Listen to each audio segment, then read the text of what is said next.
the issue with the WNBA, and I'm going to repeat a mantra. It is the most unlikable league and culture in all of sports by far. And I'm talking from the players to some of the ownership, to all the media members, to the podcasters, to those who defend it. It's the most unlikable league in the whole wide world. And this is just another piece of evidence to support that statement. The WNBA was supposed to have found its savior, a once-in-a-generation talent, a household name before she ever stepped on a professional court. A player so magnetic she filled arenas and broke. Television records the moment she arrived. But instead of celebrating her, the league has done something unthinkable. It has turned its greatest gift into its greatest liability. The truth is brutal. Behind the highlight reels and smiling press conferences lies a league so fractured, so consumed by its own politics that it is now being called the most unlikable culture in all of sports. And the evidence for that claim doesn't come from critics or rival organizations. It comes from the way they've treated the one person who could have secured their future. Caitlin Clark's decision to reject the life-changing multi-million-dollar deal wasn't a fluke. It wasn't the mistake some sports writers rushed to call it. And it certainly wasn't about loyalty to a league that pays her pennies while cashing in on her name. It was something far more calculated. A trap designed so perfectly that the WNBA walked into it with eyes wide open. And now they can't find a way out. Today, we're pulling back the curtain on the story the league doesn't want you to hear. A story of sabotage, hidden agendas, and one star who outsmarted an entire organization. Because what Caitlin Clark just did may not only force the WNBA to answer for its corruption, it could bring the entire system crashing down. To understand the brilliance of Caitlin Clark's move, you first have to understand the bait. And it was flawless. A brand new league called Unrivaled had emerged, co-founded by WNBA stars Breanna Stewart and Visa Keir. And when they came knocking on Clark's door, they didn't come empty-handed. They came with what they proudly called a Lionel Messi-style offer. Not just a contract, an empire. The numbers alone were staggering. More than $1 million for just 8 to 10 weeks of basketball. That's over 13 times Clark's official rookie salary in the WNBA, a laughable $76,535. To put that in perspective, she generates sellout crowds, record-breaking TV ratings, and millions in sponsorship dollars for the league. Yet she takes home less than a mid-level accountant. That's not just unfair, it's insulting. But the offer didn't stop at money. Along with the salary came something even more valuable: equity, ownership, a piece of the entire league. For the first time, Clark wasn't being treated as a replaceable player. She was being handed the keys to power, something the WNBA has never dared to give her. Even one of Unrivaled's own founders admitted what everyone else was thinking. Caitlin Clark was being exploited. They openly said she should be one of the top-paid players in the world just for the sheer number she's bringing in.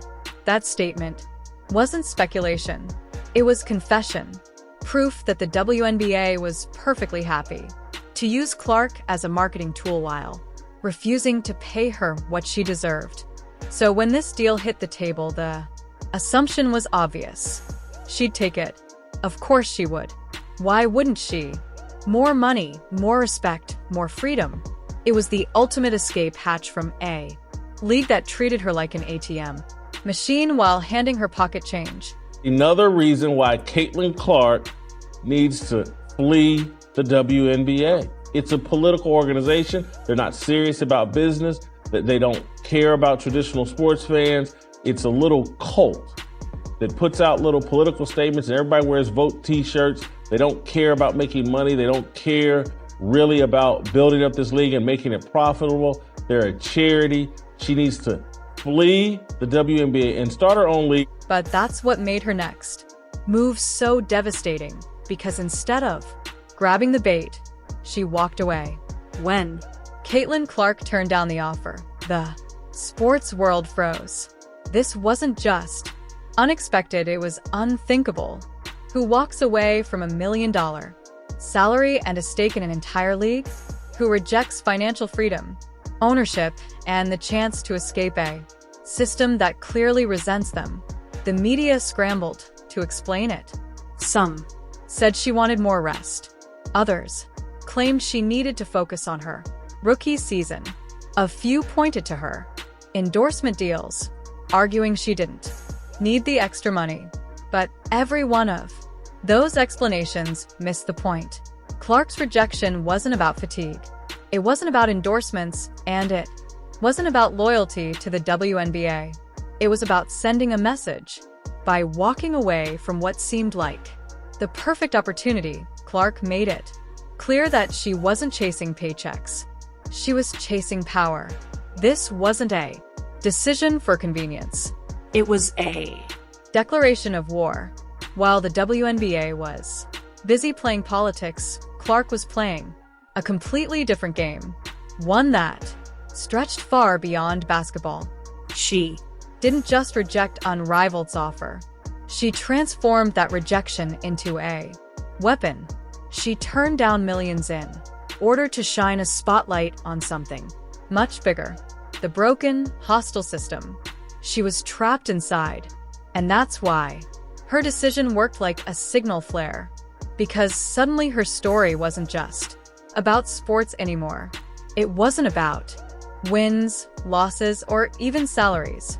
It was about something that caught the attention of people far outside the basketball world. Something that had the power to shake the entire league at its core. What was that signal? It was the sound of the federal government stepping in. The moment Caitlin Clark rejected that offer, the story jumped out of the sports pages and into the national spotlight, because suddenly it wasn't just about a superstar passing on money. It was about the growing evidence that she was being targeted, exploited, and silenced inside the very league that depended on her. And that's when the federal government got involved.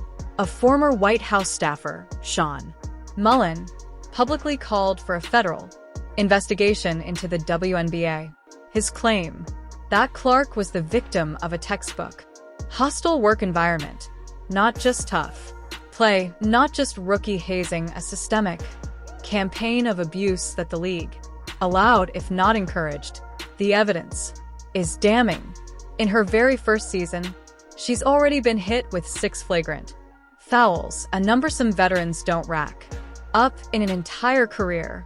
She's been blindsided by deliberate body checks, shoved to the floor by Kennedy Carter, and taken down hard by Marina Maberry. 10 games missed. 10 from injuries that should never have happened if the league actually protected its biggest star. Even her opponents can't deny it anymore. Phoenix Mercury guard Sophie Cunningham came right out and said it. The star player of the league is not being protected. Think about that. Not a fan, not a talking head, a competitor, admitting on record that the league is letting its brightest star get battered on purpose. And yet, silence from the top. No real suspensions, no meaningful fines, no public defense of Clark. The WNBA has treated every foul, every shove, every injury as business as usual, while the player responsible for their record ratings is left to take the hits literally. This is why the accusations of a hostile work environment hit so hard, because it's no longer speculation. The bruises are real. The injuries are real. And the league's failure to act isn't just incompetence. It looks like complicity. But as bad as the physical targeting was, it wasn't the only sign that Something deeper was going on. Because the politics didn't stop at the court. They reached all the way to the Olympic stage. If the hits on the court raised eyebrows, the Olympic snub removed all doubt. Because what happened there wasn't about performance. It was about politics. Leaked details from veteran journalist Christine Brennan's upcoming book revealed the truth. Caitlin Clark was never going to make the Olympic team, not because she wasn't talented enough,